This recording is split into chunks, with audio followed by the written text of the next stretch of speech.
When people say money printing, you picture a government basement printer going brrr like receipts. Fair, strong image. But here's the truth. Most money was never printed at all. No bills, no coins, nothing you can hold. Most money is numbers inside systems. It is created when banks type numbers into existence. And that is the feature, not a bug. Before that sounds like a conspiracy, relax. It is normal, just weirdly not taught. Give me 2 minutes and you will see it clearly. So clearly you can explain it. At minute 2, you will never hear printing money the same way again. And 3 things will click: house prices, headlines, and government debt. So if money is not printed, where does it come from? This flips the topic. Modern money is not mostly a thing. It's a record, like a score, kept by banks. Your balance is not a cash pile in a vault with your name taped on it. If it were, banks would need stadium-sized warehouses just to store everyone's piles.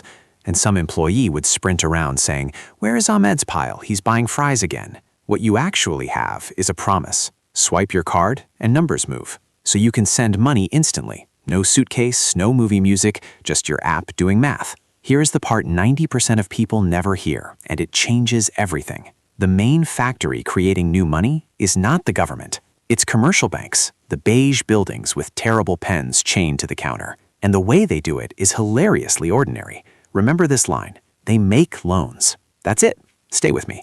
This is where explainers get boring and people click away. Watch this. Example time. You walk into a bank for a car loan, a student loan, or a mortgage. Most people think the bank hands you someone else's saved money, like a library book. Like, congrats, here's a deposit, return it later. Also, don't spill coffee on it. Sometimes deposits help fund banks, sure, but here's the big point. When loans get approved, the bank often creates a deposit in your account. It marks up your balance. Mortgage example. You sign, and suddenly you can pay the seller $300,000. Where did $300,000 come from? Not a vault, not a wheelbarrow from the back room. From the loan itself. The trick is accounting. 2 matching entries on the bank's books. One side says you owe $300,000. The other side says they owe you $300,000 in deposits. Same amount, 2 sides. Not a printer, not a vault, a spreadsheet. If that feels slightly illegal, you're not crazy. It's just more accounting than people think. But no, banks can't spawn money forever like a video game cheat code. They're boxed in by constraints. Think nightclub. The bank is the bouncer. Money creation is letting people in. They can't keep the doors open forever without chaos. Too many people, not enough room. First, someone has to want to loan. If people are scared, borrowing slows. Fewer new loans means less new money. The factory simply runs slower. Second, the bank has to believe you will pay it back. They are not charity. They create money to earn interest, only if repayment looks likely. Third, safety rules. Capital and liquidity. Boring, but it keeps the system standing. So it's not free money, it's money with strings attached because debt comes with it. That's why booms feel great and busts feel like gravity turning on. Key relationship. When loans grow, money grows. When loans shrink, money shrinks. Money gets created and destroyed quietly, like plumbing. You ignore it until pressure changes. Why is the faucet suddenly angry? That's the credit cycle showing up in real life. Simplest example. You take a $1,000 loan. No economics degree required. The bank credits your account by $1,000. A deposit appears. You spend it. It goes to someone else, maybe another bank, but it still exists as a deposit. Now you repay the loan. That deposit money disappears. It gets deleted in accounting. No drama, no villain laugh, just numbers removed.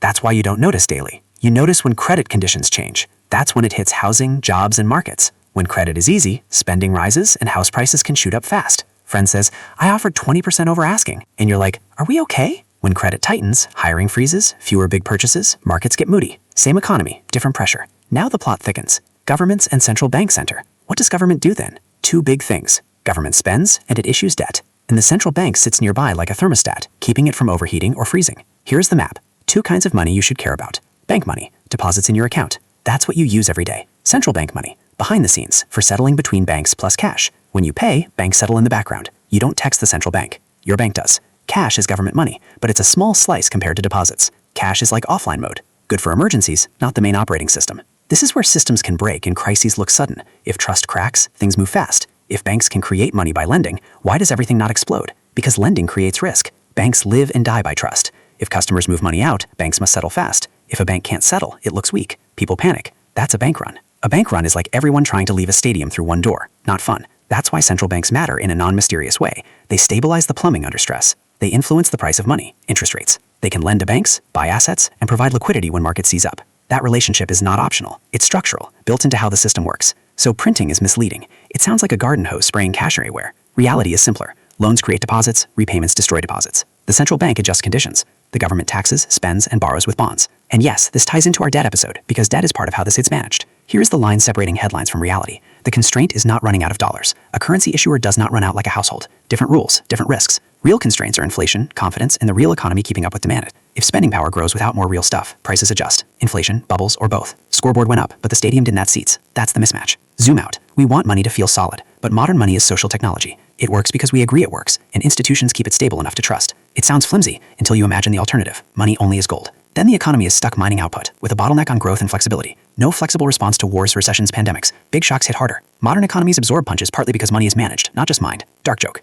In a crisis, everyone remembers money is basically a spreadsheet. People stop asking, is it backed by gold? They ask, will I get paid? That's the foundation. Trust and enforceable promises. 1-minute summary. Banks make loans, deposits appear, and payments move around. Repayments delete deposits. Central banks set rates and keep plumbing working. Government spend and tax and borrow with bonds. That's the machine. Now real life. Rent, jobs, prices. When someone says printing, ask who's creating credit. Credit booms push up houses and stocks. Big assets people borrow to buy. That's why money stuff turns into my rent went up stuff. It connects. When credit tightens, the reverse hits. Prices fall, layoffs rise, vibes change fast. Inflation is not random. It often appears when demand grows faster than supply. More money chasing the same goods. And that more money can come from multiple places. Bank lending, government deficits, or supply shocks, sometimes all at once. So printing is not the full story. It's just the short part money use. And bank money feels safe until trust cracks. Then it becomes a hot potato. That's when you see bank runs, currency crises, and cash under mattress behavior. Last misunderstanding. Banks creating money is not creating wealth. It is creating purchasing power. Wealth is real stuff. Skills, machines, land, energy, time. Money is a claim on that. If money grows faster than real wealth, prices adjust. That's why constraints matter. So the system is not fake. It's powerful, but it's not magic. It's rules, incentives, and trust. If you missed our government debt episode, watch it next. This series will snap together. Next video, government bonds, where debt means markets and prices in real time. Understand bonds, and you'll see how interest rates rewrite mortgages, jobs, investments without a vote. If this made the system click, like and subscribe. We are building the full map, piece by piece. Final question. If most money is created when banks land, who does the system serve first? Savers or borrowers?